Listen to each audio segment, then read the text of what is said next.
Hi everyone, hope you're well. We're going to look at two things today. We are going to look at a G major scale, and then we're going to look at up and down picking, alternate picking with our right hand.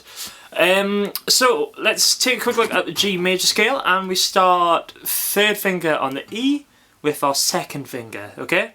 This is important, you'll see why in a second. So we play that, and then I want you to play the open A string, and then second fret, and then third fret.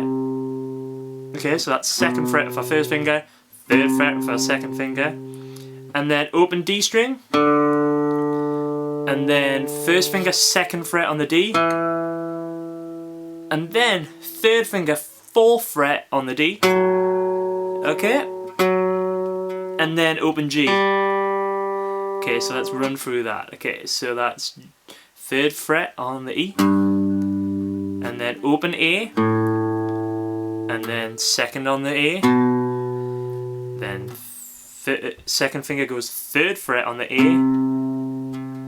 and then open D, and then first finger second fret on the D, and then third finger fourth fret on the D, and then open G, and then let's bring that back down.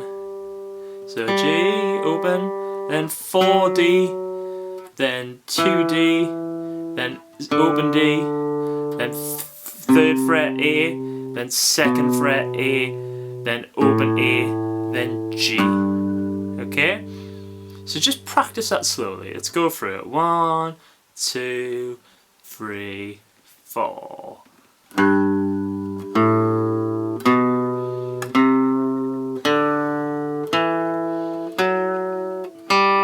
Then back down.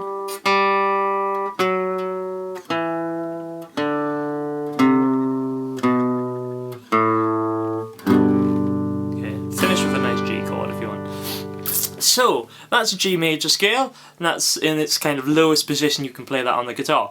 Now what we're going to take a look at now is playing that, but we're going to look at moving our pick up and down with every subsequent note we play. So I'm going to just switch cameras, and I'm going to move that one over so you can watch my right hand and how it goes. We're going to use those exact same notes that we've just looked at, and I'll explain a little bit why we use the up and down picking. Okay, so I'm just going to move the camera.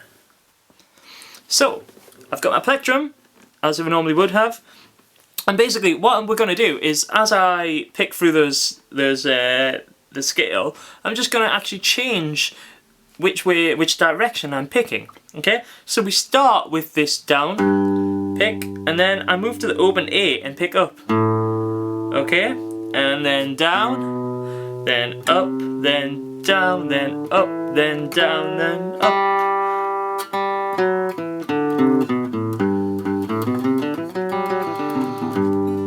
Okay, and there's a few reasons why we do this. Number one is basically it's faster. You can actually play much faster when you get used to that up and down picking, as opposed to all down strokes. I'll try play that riff, that scale, all down picked, okay? Okay, fairly fast, but it's a bit clumpy, and I kind of have to use a lot of kind of muscle strength there to keep going those down ones, whereas if I play...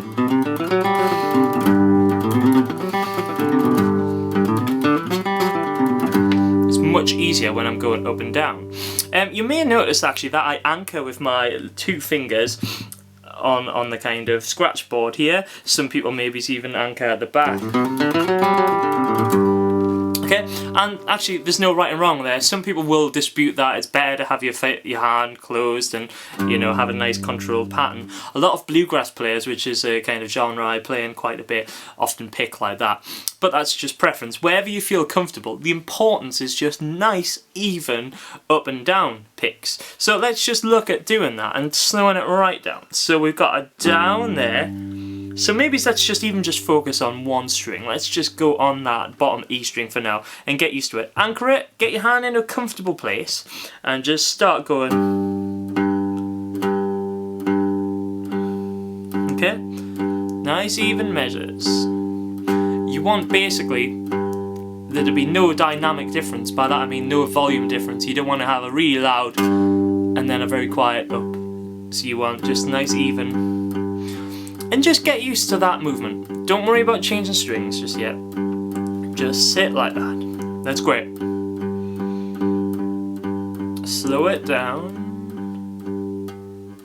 and pick it back up, because we're just training the hand to do that at the minute. Okay. So, simple as that. Just practice doing that. It's quite fun actually, and it also helps with timing because you get used to that kind of, you just get into a flow, a mindset of doing that. Okay, and once we've done that, I want you to move to the next string and just pick up. So that's open A. So just first finger goes on the free, and then we take that off, and then we just go to open A. Sorry, second finger goes on the third fret of the G, as you remember. So G, and then we go open A with an up pick. Okay, down, up, and then put your finger on second fret, down. Okay, then up on third fret there. Sorry, I got the scale wrong. Okay, and then up, and then down on the open D, then up second fret on the D, then down on the fourth fret of the D, then up on the G. Okay, now when we come back down, we do the same thing, but basically when you kind of play a scale, you reach that top note and then you come back down. Don't play that top note twice, just come back down. So we've done an up pick on that G, and then we go down on the 4 of the D, up on the 2 of the D, down on the open D, then up 3 on the A, down 2 on the A, up on the open A, and down on the G. Now, you also notice that actually, because we've landed on that down on the root note, on the G note, which is basically third fret on the E, that actually lands us perfectly well for a kind of nice big chord. So if you want to actually play that kind of Noel Gallagher, the G kind of 5th chord, then put that in at the end and you've got a nice clean chord there. So I hope that's helped. Just sit and practice it slowly. It's going to be frustrating at the start, but trust me, once you get used to that up and down picking, it's really important, and it will make you play so much more smoothly and so much quicker as well when it comes to playing lead parts. I hope that helps. Any questions, just give me a shout. Thanks now, take care, bye bye.